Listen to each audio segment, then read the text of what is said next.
Do you know why your big projects often fail before they even begin?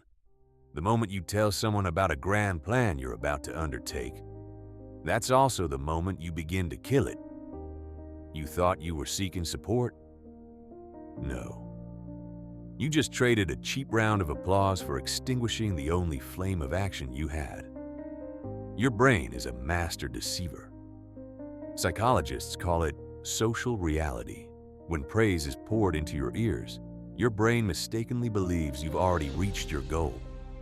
And so, it cuts off the energy supply. You feel satisfied for a moment, but your project dies before it even takes shape.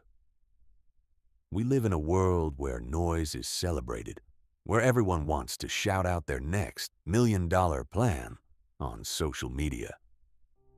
But the harsh truth is, the most powerful empires, the greatest turning points, have always been built in the shadows. Today, I want to tell you the story of Mark, a 30-year-old man with a dozen unfinished plans, and how a lesson in silence completely changed the trajectory of his life.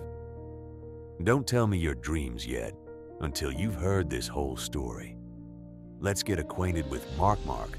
31, lives in a small apartment in Chicago. He's the kind of person you'd love to chat with at dinner parties. He's intelligent, sharp, and always full of energy when talking about the future. In Mark's desk drawer was a thick notebook where he'd jotted down dozens of ideas, from an app to help seniors connect, to a startup plan for a chain of organic roasted coffee shops. Mark wasn't lacking in ambition. He had enough knowledge, enough acumen. The only thing he lacked was a finished, tangible product. Mark's problem wasn't laziness. His problem was he couldn't keep the secret to himself. One Friday night at the bar with his close friends, Mark excitedly slammed his hand on the table. "Hey guys, I just came up with an idea for an AI platform to optimize investment portfolios. I'll start learning to code next week and launch a demo in a month." His friends were amazed.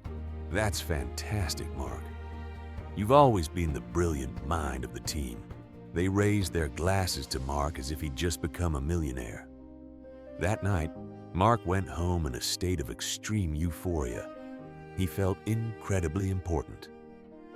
But Monday morning, when faced with the dry lines of code, Mark felt strangely exhausted. He felt like he'd already savored the taste of success on Friday night. That project remained forever on page 12 of his notebook. 6 months later, Mark decided to pursue an advanced certification in data analytics to advance his career. This time, he didn't tell the story at the bar. He posted a picture of the textbook on LinkedIn with a determined caption: "It's never too late to start. The journey to conquer new heights begins today." Hundreds of likes, dozens of encouraging comments from colleagues and family. His mother called to tell him how proud she was of him. But the pressure from those expectations began to weigh heavily on him. Every time he sat down to study, Mark would think about how people would look at him if he failed the course. Anxiety overwhelmed his concentration. Ultimately, Mark dropped out of the course after only 2 weeks because he lost interest. The last time, Mark planned to invest in a small business. He told his parents and a few relatives. Instead of supporting him, they started to discourage him. "The economy is tough right now, son. Mr. A tried the same thing and went bankrupt." Mark's energy plummeted from 100% to 0%. The gossip made him doubt himself. He lost his bearings, argued with family, and ultimately another promising idea was killed before it even came to fruition. And so Mark was trapped in a never-ending loop. He recounted how they praised him or criticized him, and he became exhausted. Mark was still a promising young man in his 20s, but now, at 30, the word promising began to sound like a painful irony. On Christmas Eve, Mark stood alone on his balcony, looking down at the bustling Chicago traffic. He had just returned from a family gathering where everyone had inquired about the business project he had boasted about the previous year. Mark's response was nothing more than clumsy excuses about difficult markets or waiting for the right time. He looked at his palms, blank, no apps launched, no stores open, no new skills mastered. Mark realized he wasn't an entrepreneur. He was just a storyteller of dreams that never come true. A feeling of humiliation and emptiness overwhelmed him. He wondered, why do I always have so much energy when I'm talking? But I'm completely exhausted when I'm doing something. A few weeks later, Mark got a part-time job at Mr. Elias. A retired veteran investor is a quiet, unusually calm American of European descent. He possesses a vast fortune but never flaunts it on social media. One workday, Mark reverted to his old habits, launching into a lengthy monologue about a new idea for digital real estate. He waited for Elias to nod in agreement, offer praise, or provide him with financial advice.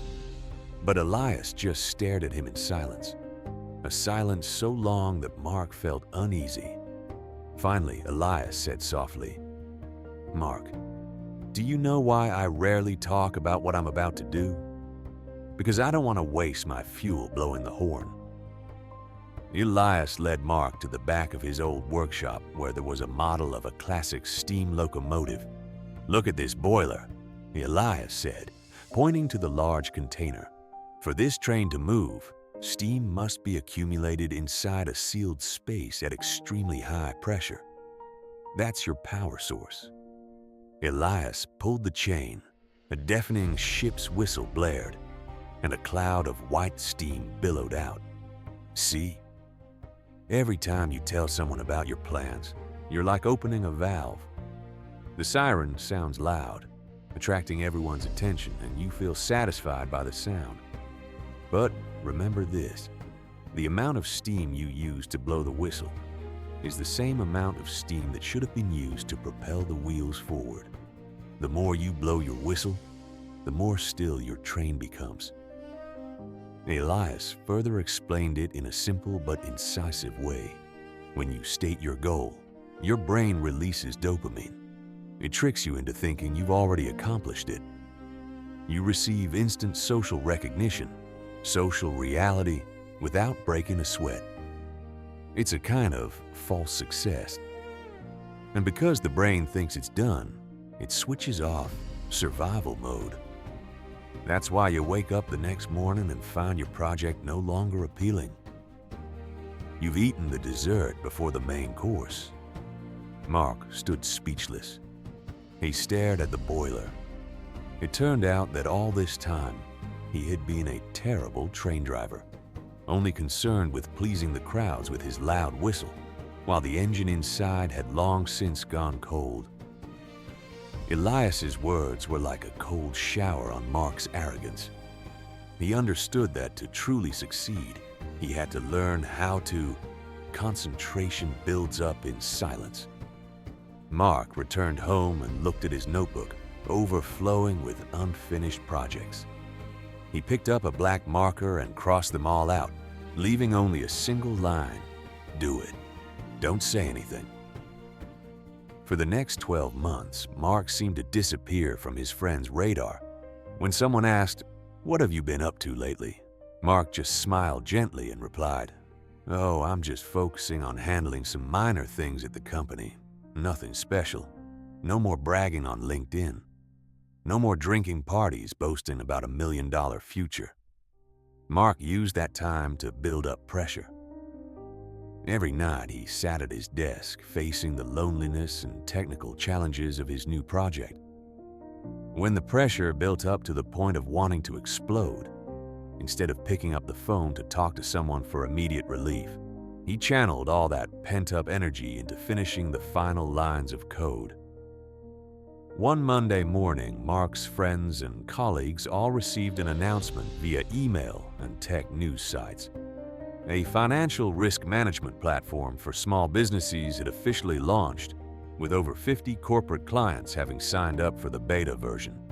Founder's name, Mark Sullivan. My close friends were stunned. They bombarded me with messages. When did you start doing this?